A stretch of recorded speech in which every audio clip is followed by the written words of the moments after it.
2월 27일 토요일 사순절 특별 새벽기도에 참여하신 성도님을 축복합니다. 사도신경으로 우리의 신앙을 고백하겠습니다. 나는 전능하신 아버지 하나님, 천지의 창조주를 믿습니다. 나는 그의 유일하신 아들, 우리 주 예수 그리스도를 믿습니다. 그는 성령으로 잉태되어 동정녀 마리아에게서 나시고 본디오 빌라도에게 고난을 받아 십자가에 못 박혀 죽으시고 장사된 지 사흘 만에 죽은 자 가운데서 다시 살아나셨으며 하늘에 오르시어 전능하신 아버지 하나님 우편에 앉아 계시다가 거기로부터 살아있는 자와 죽은 자를 심판하러 오십니다. 나는 성령을 믿으며 거룩한 공교회와 성도의 교제와 죄를 용서받는 것과 몸의 부활과 영생을 믿습니다. 아멘. 찬송가 257장입니다.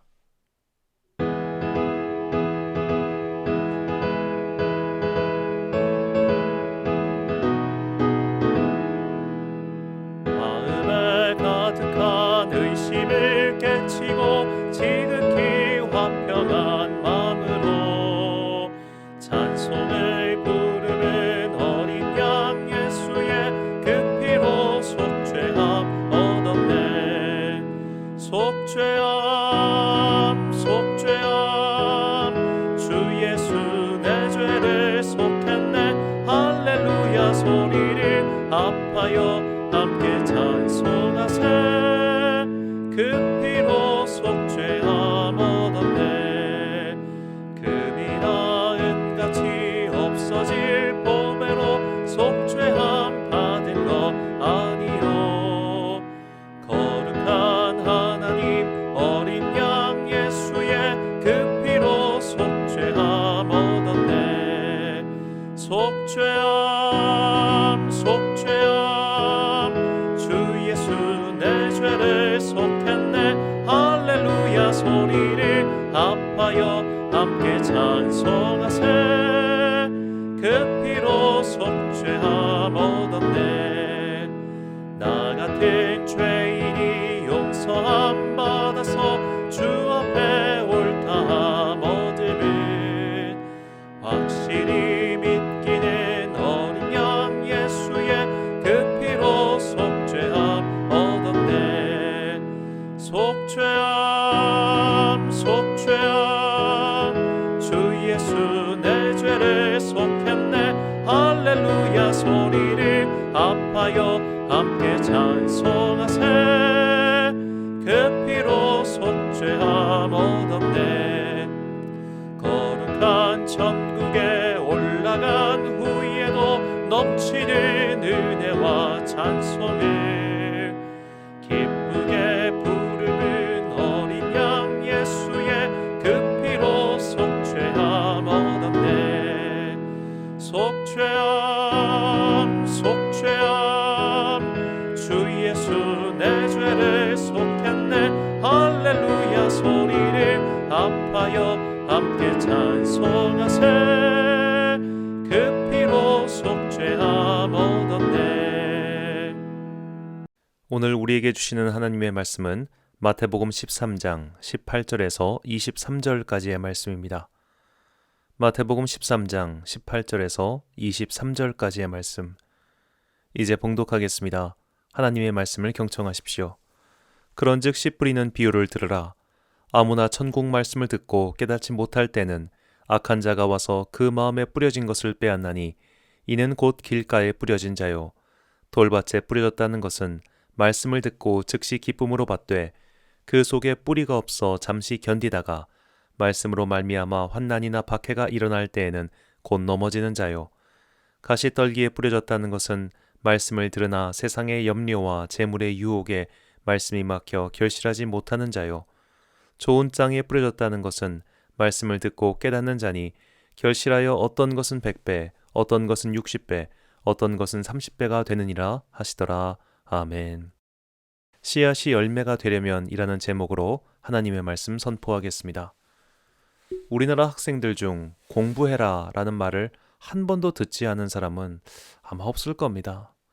어느 학생이든 자신을 위해서 공부를 해야 한다는 사실을 모르는 이는 없습니다. 그러나 자신이 아는 것을 행동으로 옮기는 것은 참 쉽지 않은 일입니다. 이것은 비단 공부뿐만이 아니지요. 우리가 성인이 되어 나중에 죽을 때까지 우리는 평생 무언가를 해야 한다는 목표를 세우고 그것을 해야 할 당위성도 알고 있지만 행동으로 옮기지 못하는 것이 너무나 많습니다. 지금 우리만 해도 새해에 여러 가지 계획을 세웠을 겁니다. 그중 몇 가지나 지금 행동에 옮기고 있습니까? 아는 것을 행동으로 옮기는 것은 참 어려운 일입니다. 야고보서 1장 22절과 25절 말씀입니다. 너희는 말씀을 행하는 자가 되고 듣기만 하여 자신을 속이는 자가 되지 말라. 자유롭게 하는 온전한 율법을 들여다보고 있는 자는 듣고 잊어버리는 자가 아니요 실천하는 자니 이 사람은 그 행하는 일에 복을 받으리라. 아멘.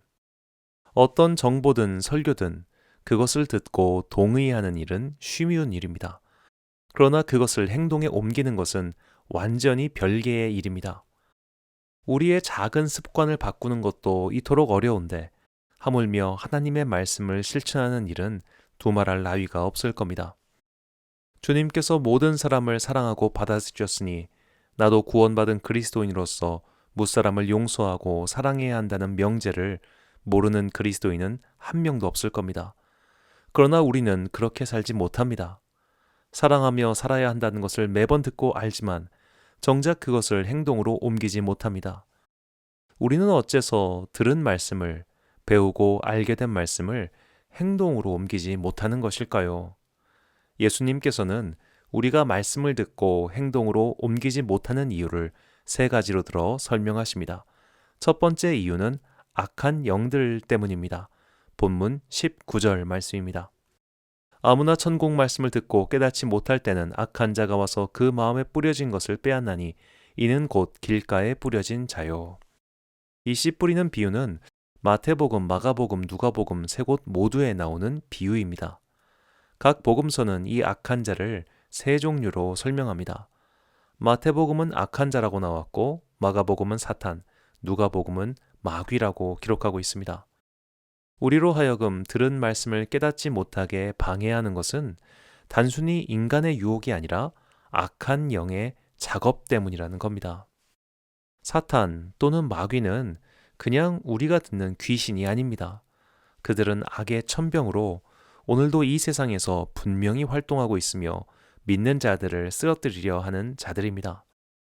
적이 분명한 실체를 가지고 눈앞에 있으면 물리치기 한결 수월하겠지만 이런 사탄이나 마귀는 실체가 없지요. 그렇기 때문에 우리의 영적 싸움은 언제나 난항을 겪기 마련입니다. 오늘도 들은 말씀을 깨닫지 못하도록 방해하는 악의 영과 싸우기 위해서는 우리의 힘으로는 안 됩니다. 죽음을 깨고 부활하시어 악한 영에게 승리하신 예수님의 능력을 빌려야만 이길 수 있습니다. 그래서 주님께서는 우리에게 가르쳐 주신 기도에서 악에서 구해달라는 기도를 하라고 하셨습니다.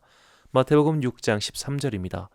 우리를 시험에 들게 하지 마시옵고 다만 악에서 구하시옵소서. 아멘.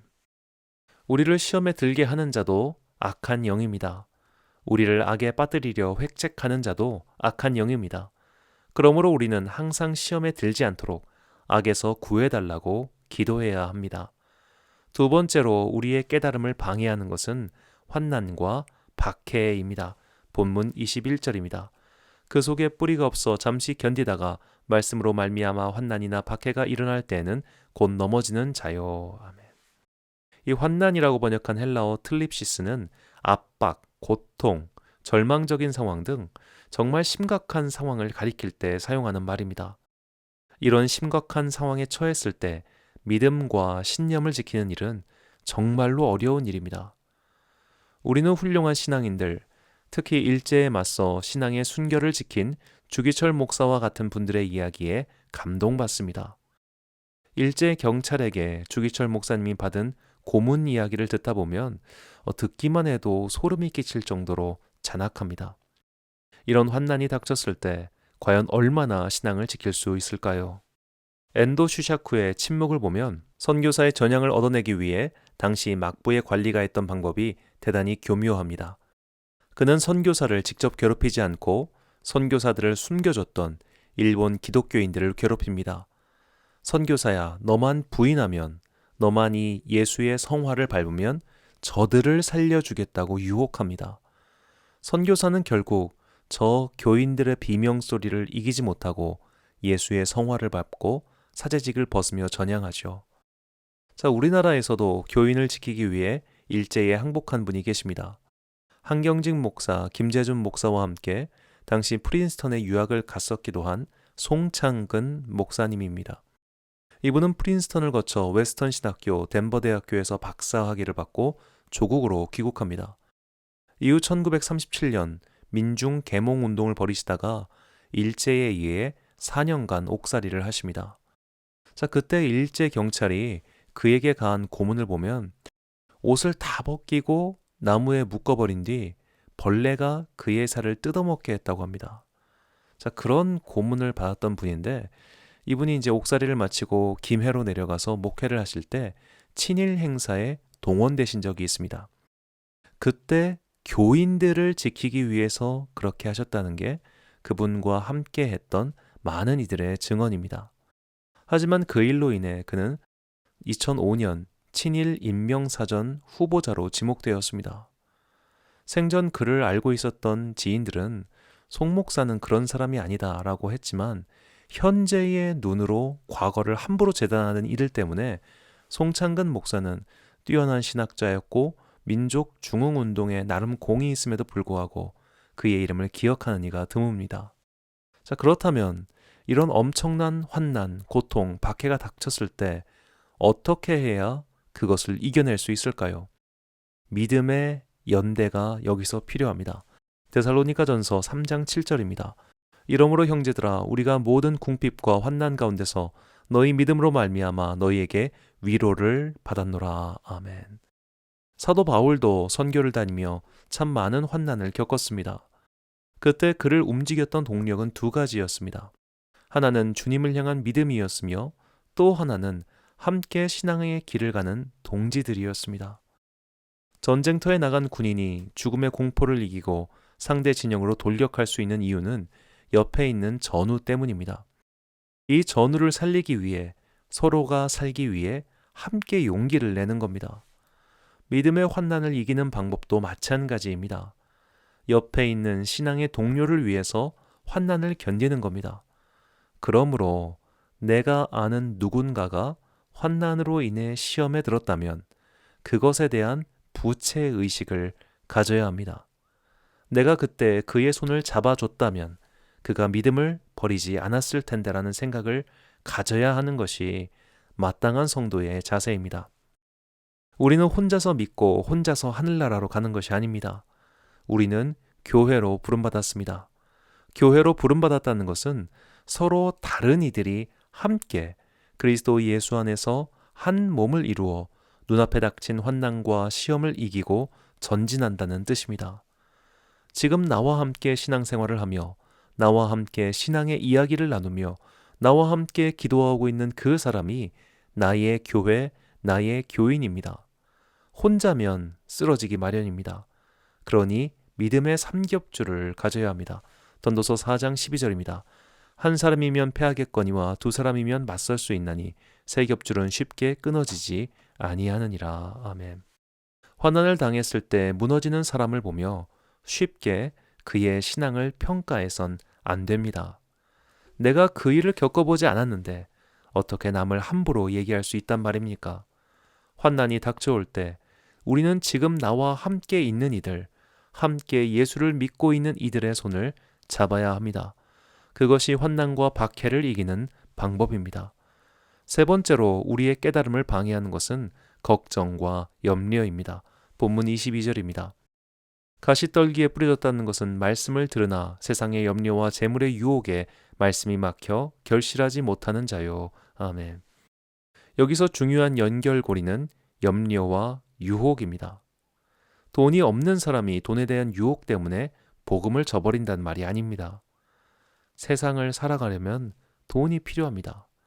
그런데 하나님께서는 너희가 가진 것을 가난한 자에게 베풀라고 하셨습니다. 그때 우리 마음에는 이런 생각이 반드시 듭니다. 내가 이 돈으로 이런 일, 저런 일을 할 수 있는데 라는 마음 말이죠. 우리가 돈에 마음을 빼앗기는 것은 미래에 대한 불안 때문입니다. 지금은 당장 필요하지 않아도 앞으로 어떤 일이 생길지 모르기 때문에 여윳돈이 생기면 그것을 미래를 위해 비축하려고 합니다. 미래에 대한 불안과 염려는 자꾸만 사랑의 손을 움츠리게 만듭니다. 이웃을 향해 펴야 할 손을 못 펴게 만듭니다. 이것은 결국 믿음 없음의 결과입니다.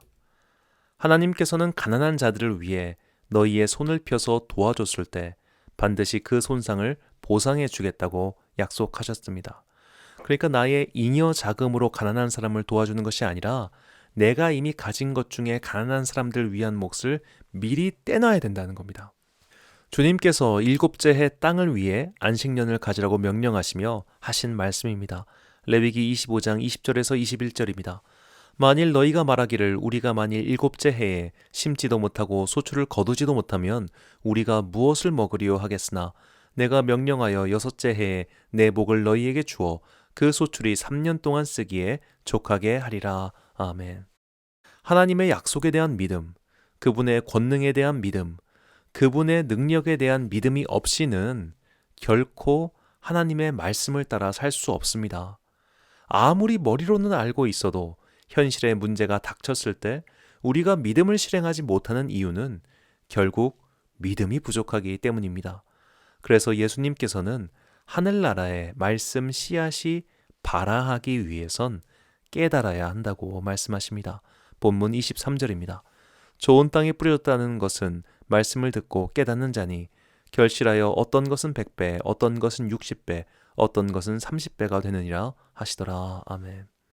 여기서 깨닫다라고 번역한 헬라어는 쉬니에미인데 이 단어의 뜻은 모으다, 합치다란 뜻입니다. 우리는 무엇과 합쳐야 할까요? 바로 예수님의 영이신 성령님입니다. 사도 바울의 말입니다. 로마서 6장 5절을 세번역 성경으로 읽겠습니다. 우리가 그의 죽으심과 같은 죽음을 죽어서 그와 연합하는 사람이 되었으면 우리는 부활에 있어서도 또한 그와 연합하는 사람이 될 것입니다. 아멘. 주님의 부활과 승천을 목도한 제자들은 약속하신 성령님께서 그들에게 오셨을 때 성령 충만해졌습니다. 주님의 영이 그들 안으로 들어왔고 그들 안에서 역사하시자 그동안 들었던 것을 이제 깨닫게 되었습니다. 깨닫게 되니 그들의 손과 발이 움직였습니다. 더 이상 그 말씀을 듣기 좋은 말이나 위인이 가르쳐준 인생의 지혜 정도로 취급할 수 없었습니다.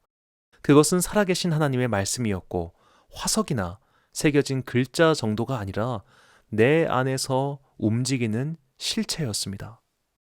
자, 우리는 악한 영의 세력 때문에, 세상 권세 잡은 자들의 괴롭힘 때문에, 그리고 미래에 대한 염려 때문에 말씀을 그저 듣고 흘려버리곤 합니다. 그러나 예수의 영과 합하여 새 존재가 된 사람들은 그 말씀을 그냥 흘려버리지 않습니다. 예수님의 영이 있는 사람은 마치 마음에 거름망이 있는 것과 비슷합니다. 성령 충만하다고 해서 읽고 들은 모든 말씀을 100% 실천하지 못합니다. 인간이니까요. 분명히 빠지는 것이 많습니다. 그러나 그의 영혼에는 말씀의 채가 있습니다. 그래서 들어온 말씀을 다 흘려보내지 않고 분명히 뭔가를 걸리게 만듭니다. 그 걸린 말씀이 바로 오늘 우리에게 주시는 하나님의 말씀인 것이죠.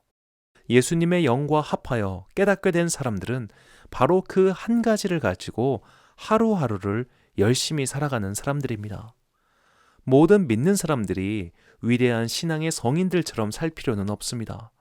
모든 믿는 사람들이 성경에 나온 위대한 인물들처럼 살 수도 없을 겁니다. 우리는 오늘 우리에게 주신 그 말씀에 충실하게 살면 됩니다. 내 영혼의 채에 걸린 그 한 말씀을 잡고 과제를 하나씩 해결하며 살면 됩니다. 꼭 100배의 결실을 맺어야 하는 것이 아닙니다. 30배도 좋고 10배도 좋고 2배도 좋고 그냥 하나만 맺어도 괜찮습니다. 열매를 맺지 못하고 죽는 것보다야 열매를 하나라도 맺는 게 훨씬 낫지 않겠습니까? 100의 열매를 가진 자 같은 믿음을 구하지 마십시오. 그 마음은 단순한 경쟁 심리일 뿐입니다. 단 하나의 열매가 맺히더라도 나에게 그 한 가지를 지킬 수 있는 믿음을 달라고 간구하십시오.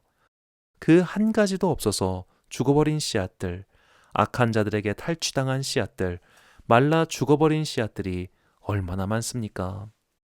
성령 충만은 단순히 방언을 말하고 찬양을 열정적으로 하고 예배 시간마다 눈물이 흘리는 그런 열정만을 뜻하는 것은 아닙니다.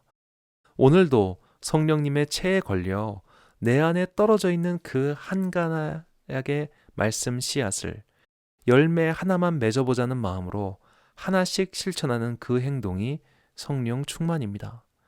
이런 성령 충만한 사람들, 오늘도 하나의 열매를 맺어보기 위해 손해를 감수하고 이웃을 사랑하며 하나님의 말씀을 따라 내가 가진 시간과 재산과 마음을 이웃과 나눠주는 하나님 나라의 진리를 깨달은 자들을 통해 온 세계에 하나님 나라의 열매가 맺히게 됩니다. 골로새서 1장 6절 말씀입니다. 이 복음이 이미 너희에게 이르매 너희가 듣고 참으로 하나님의 은혜를 깨달은 날부터 너희 중에서와 같이 또한 온 천하에서도 열매를 맺어 자라는도다. 아멘. 사랑하는 로뎀교회 성도 여러분, 그리고 이 새벽 기도에 참여하신 귀한 주님의 자녀 여러분, 오늘은 예수님의 생애와 말씀을 묵상하는 순례의 절기 사순절 10번째 날입니다. 하나님 나라의 복음의 깨달음을 방해하는 결정적인 것은 결국 우리의 믿음 없음입니다.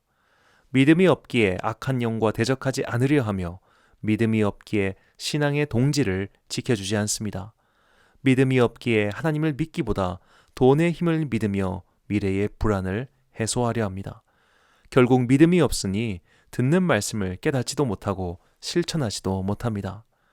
그러나 우리가 그리스도 예수의 영이신 성령님과 합할 때, 그분이 내 안에 오실 때, 그리하여 내 안에서 그분의 영이 녹아들 때 우리는 비로소 마음의 체에 걸린 오늘 그 말씀을 하나씩 하나씩 실천하며 믿음의 열매를 맺게 됩니다. 다른 사람의 나무에 100개가 걸려있든 50개가 걸려있든 상관하지 마십시오. 설령 단 한 개의 열매가 열렸다고 해도 우리의 열매는 충분히 값어치가 있습니다. 항상 성령님의 임재를 위해 기도하십시오. 그분께서 우리 안에 오셔서 우리의 영혼에 말씀의 채를 넣어주실 때 우리는 비로소 오늘 우리에게 주신 말씀 하나하나의 씨앗을 뿌리고 키울 수 있습니다. 그렇게 우리의 믿음 나무는 조금씩 자라갈 것입니다. 성령님이 아니시라면 결코 이 나무를 키울 수도 없고 열매를 맺을 수도 없음을 반드시 기억하시고 오늘도 성령님의 도움으로 말씀의 씨앗을 하나씩 심어가는 여러분과 제가 되시길 간절히 축원합니다. 기도하겠습니다. 사랑과 은혜가 충만하신 아버지 하나님, 사순절 10번째 날을 맞아 주님의 말씀을 듣게 하시니 감사합니다.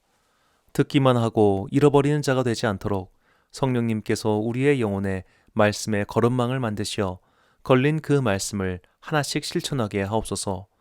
내 힘과 의지로 하나님의 법을 실천할 수 없으니 주님의 영이신 성령님께서 우리 안에 오셔서 내 의지가 주님의 뜻에 순종하여 조금씩 주님과 연합하는 기적이 일어나게 하옵소서. 성령님께서 도우셔야 우리는 악의 권세를 물리치고 적대자들의 핍박을 이겨내고 세상의 염려와 불안에서 벗어날 수 있습니다. 연약한 우리의 손을 잡아주시고 우리 마음에 말씀의 씨앗들을 남게 해주사 하나씩 그 씨앗들을 키워나가게, 그리하여 마침내 하나님 나라의 열매가 온 천하에 가득하도록 주여 우리를 사용하여 주옵소서. 받은 복음의 씨앗을 다시 세상에서 키워가는 주님의 일꾼들이 되기 소망합니다. 내일은 사순절 2번째 주일입니다. 이 땅의 낮은 자들을 위해 오신 예수님의 뜻과 마음을 생각하며 우리 또한 우리의 시선을 세상의 낮은 곳으로 향하도록 만드는 은혜와 변화의 시간이 되게 하옵소서. 오늘은 주일의 예비일이오니 우리 영혼과 마음을 조금씩 갈무리하여 주님께서 오셔서 좌정하실 영혼의 자리를 만드는 하루가 되게 하옵소서. 주님께서 날마다 우리에게 말씀하신 그 뜻을 따라 살 수 있도록 우리에게 성령 충만의 선물을 내려주시길 간절히 소망하오며 이 모든 말씀 예수님의 이름으로 기도드립니다. 아멘. 주기도문하심으로 사순절 새벽 기도를 마치겠습니다. 하늘에 계신 우리 아버지, 아버지의 이름을 거룩하게 하시며 아버지의 나라가 오게 하시며 아버지의 뜻이 하늘에서와 같이 땅에서도 이루어지게 하소서.